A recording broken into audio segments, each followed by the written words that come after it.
Bismillahirrahmanirrahim. Assalamualaikum warahmatullahi wabarakatuh. Alhamdulillah, alhamdulillah hamdan wa syukranillah, wala haula wala quwata illa billah, amma ba'd. Salam kopi pahit, para sedulur, agar hidup kalian tak sulit dan hati kalian tak jelek. Ketemu lagi dengan saya, Gubes Kiprah Cepati dan channel Pusat Kebatinan. Kita lanjut part 2, belajar yang kemarin dengan konsep judul apa itu gendam dan apa itu hipnotis. Sekarang kita menuju ke konsep gendam adalah sarana media pengobatan alternatif, yaitu hipnoterapi. Ini akan saya berikan judul sebagai berikut, dan kita akan kumpas tentang bagaimana gendam bisa melakukan untuk pengobatan medis maupun non medis. Jangan skip, tonton yang rapi, siapin kopi pahit dan rokoknya ya, santai, gunakan handset dan pahami setiap kalimat saya, insya Allah mengandung makna kalimat wawasan yang mendidik sehingga dapat mencerahkan pemikiran-pemikiran kalian yang sempit dan semoga bisa membuka hati-hati kalian yang julid ya, agar kalian tujuan Kipraja untuk kalian tidak putus asa dalam mempelajari suatu keilmuan, khususnya ilmu gendam itu sendiri. Saya akan memberikan keterangan metafisik, cara kerja, sifat gendam, dan gendam itu apa. Oke, yang mana-mana, check it out. Oke teman-teman, sekarang kita akan masuk dalam konsep bagaimana kita menggunakan gendam ini untuk pengobatan secara terapis, medis maupun non medis yang lebih terkenal, yaitu hipnoterapi ya. Sekarang saya akan bacakan melalui kitab yang saya miliki, yang saya buat dan yang saya tata agar akurat ya, tidak sekedar main logika sembarangan bicara seperti yang mungkin saya udah walaupun saya bisa mengucapkan tanpa harus baca kitab, tapi kali ini saya akan membuka kitab untuk membahas tentang bagaimana kita melakukan gendam untuk pengobatan.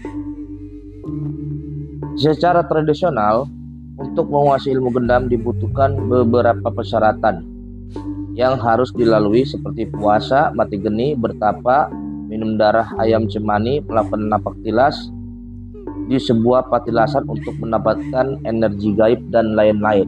Nah, jadi para sedulur, sebelum kita masuk dalam konsep gendam untuk pengobatan, ternyata secara tradisional atau disebut bilang gendam adalah ilmu tradisional Nusantara Indonesia khususnya yang tidak dimiliki oleh negara-negara lain, karena negara lain menciptakan hipnotis, sedangkan Indonesia, Nusantara, leluhur kita dari tanah Jawa Nusantara ini menciptakan ilmu gendam.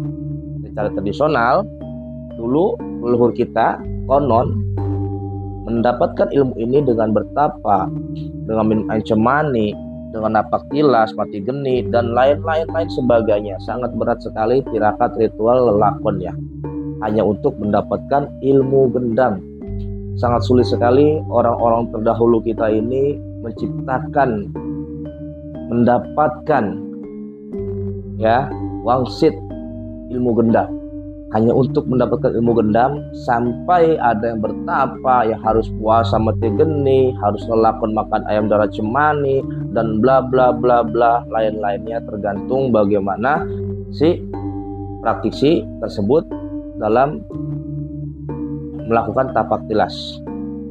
Oke, kita lanjutkan kembali. Namun kini saatnya saya akan ajarkan teknik cepat, praktis, tanpa ritual yang memberatkan lagi. Nah, khususnya maksudnya saya Ki Prajapati tidak memberikan lagi cara-cara terdahulu guru-guru kita mendapatkan ilmu gendam dengan cara yang aneh-aneh. Dengan cukup mahar, yang penting yakin, niat yang baik, insya Allah wujud. Nah, jadi modalnya nggak perlu lagi kalian ke gunung, ke goa, makan ayam cemani atau darah ayam cemani atau lain sebagainya. Kalian hanya butuh niat yang baik, bawa mahar sesuai tingkatan level yang diambil, dan ikuti panduan tata cara yang guru ajarkan. Setelah itu beres urusan, niscaya pasti wujud. Dengan cara apa? Dengan cara niat yang baik, prasangka baik. Aku yakin, insya Allah tanpa kita harus melakukan tapak tilas, kita bisa mendapatkan daya keilmuan gendam tersebut sesuai apa yang kita mau, sesuai yang kita inginkan, sesuai dengan masalah hidup kita. Insya Allah gendam bisa kita miliki dengan cara mudah untuk di zaman sekarang ini. Ya, setelah kalian mau belajar sama pusat kebatinan sama saya boleh, atau mau belajar sama guru-guru yang lain, yang penting yang recommended. Nanti saya akan berikan konsep guru yang benar. Tapi nanti ya ada waktunya. Saya akan memberikan cara-cara untuk mencari guru yang benar. Tapi untuk kali ini saya membuat konten bagaimana kita melakukan gendam untuk pengobatan medis ataupun non medis atau tanda kutip hipnoterapi. Ya, yang kemarin kan sudah apa itu gendam dan apa itu hipnotis. Sekarang part 2 gendam, bagaimana kita bisa melakukan gendam, bagaimana saya punya gendam bisa untuk mengobati orang, manfaat karena sebaik-baiknya ilmu bermanfaat buat orang lain. Sebenarnya banyak sekali manfaat positif dari ilmu gendam pada pengobatan alternatif. Gendam bisa digunakan pada situasi di mana pasien mustahil untuk diobati dalam keadaan sadar. Ya, misal depresi, trauma, fobia, gagap, susah tidur, tanda kutip insomnia, kecanduan merokok atau narkoba, dan lain-lain sebagainya. Jadi teman-teman, gendam ini sangat luar biasa.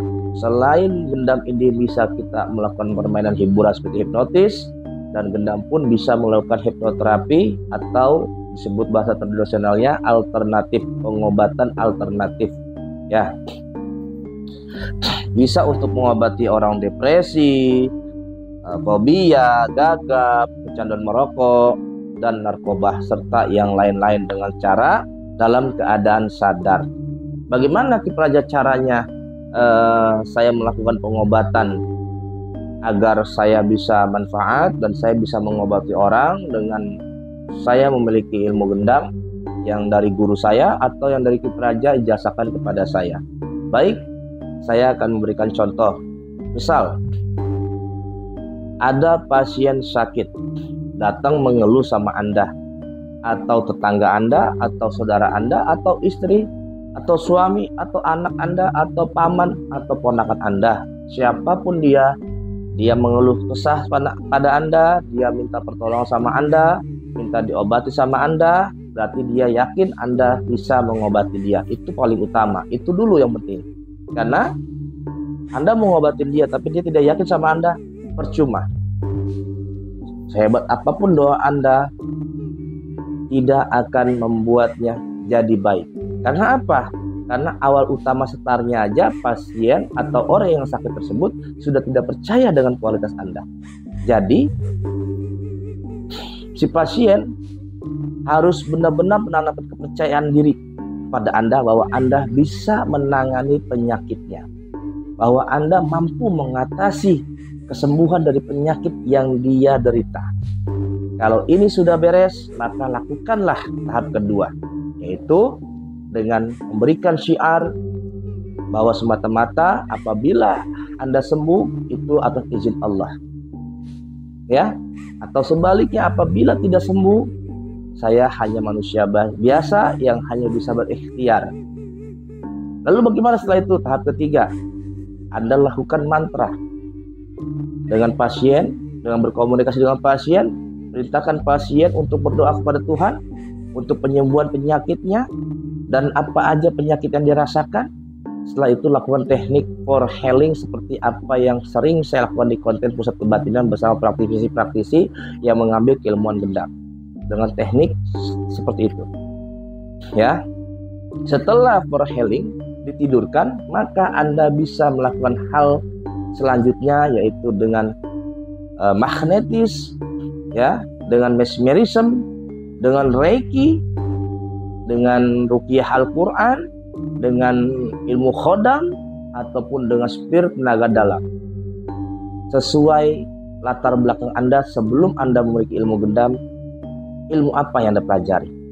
Kalau Anda latar belakangnya adalah trainer hipnotis, maka lakukanlah dengan sugesti-sugesti positif.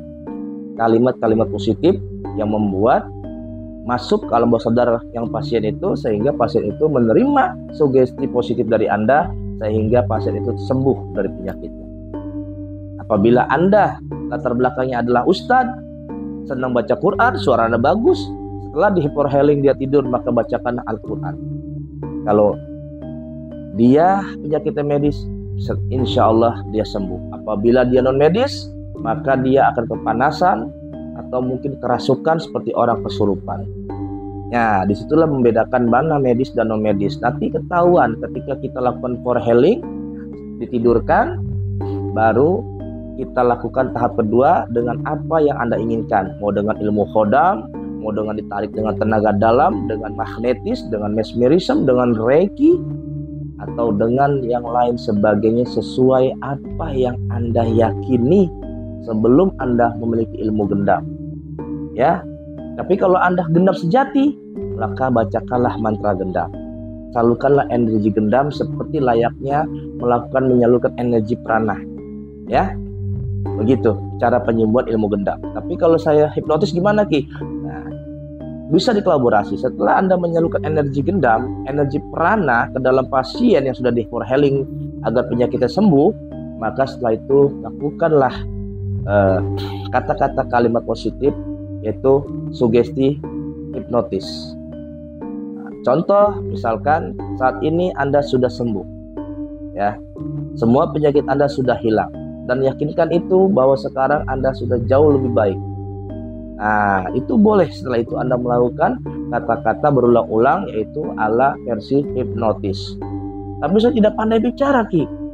Setelah saya bisa energi prana mantra gendam, apalagi selain saya mengucapkan kalimat hipnotis, karena saya tidak pandai bicara. Ada, karena emang gendam itu nggak harus banyak bicara, gitu.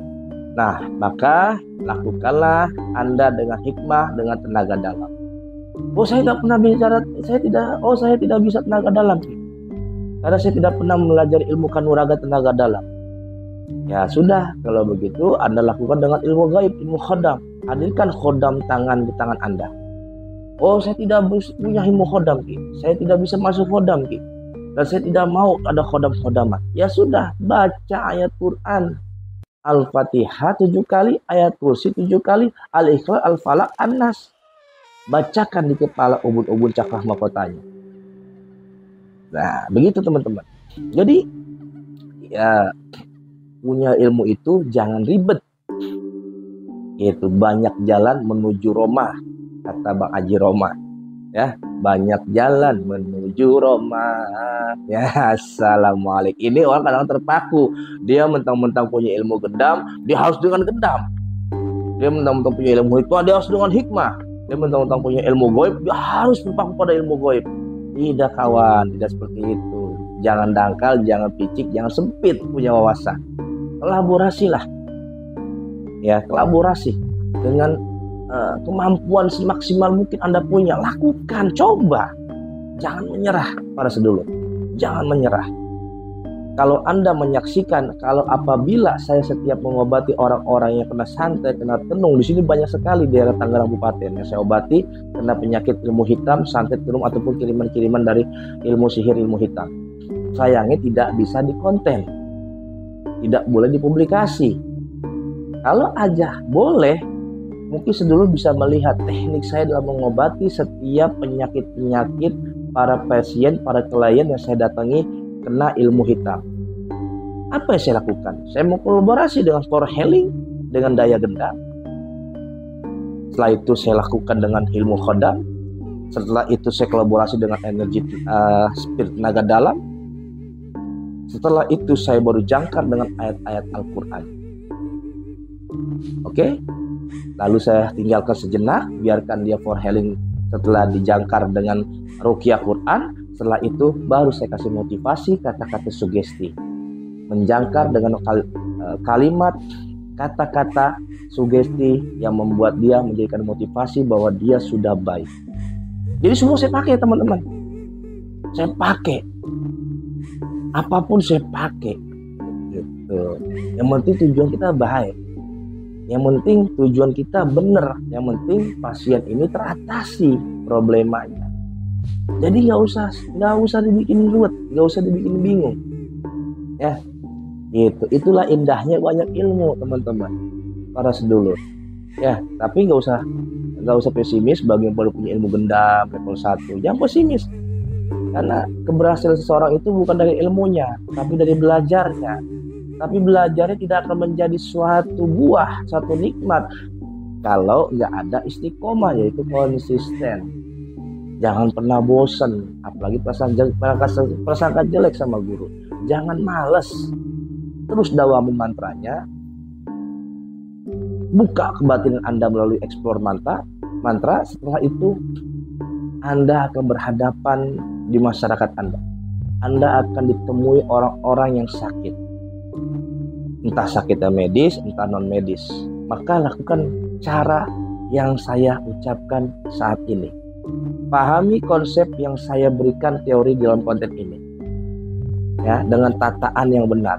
Makanya jangan di-skip, pakai handset, nyantai sambil ngerokok, sambil ngopi nonton saya nih. Ya, gitu. Gak usah bingung, gak usah ragu, gak usah panik, guys. Ya, kalau ilmu sudah di badan, mantra kita sudah hafal, teknik teori kita sudah tahu, tinggal mental yang Anda harus asah. Bagaimana kita bisa mendapatkan mental bersatria baja hitam? Yaitu harus berani sering melakukan praktek. Makanya kalau ada pasien yang sakit, jangan takut. Oh, saya nggak bisa nyembuhin. Wah, ini kena santet, saya takut. Nggak usah takut. Hadapin aja. Berarti Tuhan itu memberikan orang itu untuk Anda uji keilmuan Anda. Gitu. Jadi ilmu gendam ini hanya bukan untuk main-mainan doang. Tepak molor, sugesti ada di goa, di hutan, di laut. Bukan begitu. Justru manfaatnya lebih dalam lagi, guys. Para sedulur, manfaatnya sangat jauh lebih dari sebuah permainan. Karena apa? Gendam ini sangat bermanfaat untuk pengobatan hipnoterapi for healing. Dengan daya energi prana, menyalurkan prana energi batiniah kita melalui eksplor mantra, maka kepada pasien yang sakit, setelah itu bebas Anda melakukan apa, mau mengkolaborasikan dengan apa. Seperti tadi saya bilang, mau dengan tenaga dalam, ruqyah Quran, ilmu khodam, ataupun dengan hipnotis. Ya, tetap tahap pertama pasti gendam. Itu yang saya lakukan kepada setiap umumnya para pasien yang saya atasi, yang memiliki penyakit medis maupun non medis. Bahkan totok saraf pun saya pasti mengutamakan gendam lebih dahulu. Kenapa? Agar sakitnya tidak terlalu sakit ketika dipencet sama saya. Nah, jadi setelah sampai sini ya. Jadi nggak usah terlalu panjang saya bikin konsep belajar ini selama bulan Ramadan. Ini part 2. Bagaimana kita melakukan gendam, bagaimana kita punya gendam untuk kemanfaatan bisa mengobati penyakit medis maupun non medis dalam bidang program ilmu gendam, yaitu pengobatan alternatif hipnoterapi for healing. Oke, saya rasa udah cukup jelas, sangat bermanfaat sekali ya. Kemarin kita mengupas tentang gendam dan hipnotis yang bertujuan untuk permainan ya. Dan sekarang kita membahas gendam untuk hipnoterapi alternatif pengobatan. Saya rasa cukup jelas keterangan teori yang saya berikan kepada para seluruh pusat kebatinan. Kalau masih kurang jelas dan kurang paham, komentar di bawah ini. Adapun ada pertanyaan-pertanyaan, komentar juga di bawah ini. Insya Allah akan saya buatkan VT-nya dan saya akan jawab. Oke, saya rasa cukup. Besok saya akan lanjut ke part 3 tentang apakah ilmu gendam adalah ilmu hitam. Oke, begitu aja teman-teman. Selamat berpuasa. Semoga yang berpuasa selalu diberikan kesehatan, ditambahkan rezekinya, dan dijayakan, disejahterakan keluarganya. Begitu aja doa terbaik saja untuk para alumni sekaligus para subscriber pusat kebatinan. Sangka baik agar hidupmu tak sulit dan hatimu tak julid. Banyakin ngopi. Oke, begitu aja para sedulur. Jazakallah. Assalamualaikum warahmatullahi wabarakatuh. Salam seperti Nusantara. Rahayu.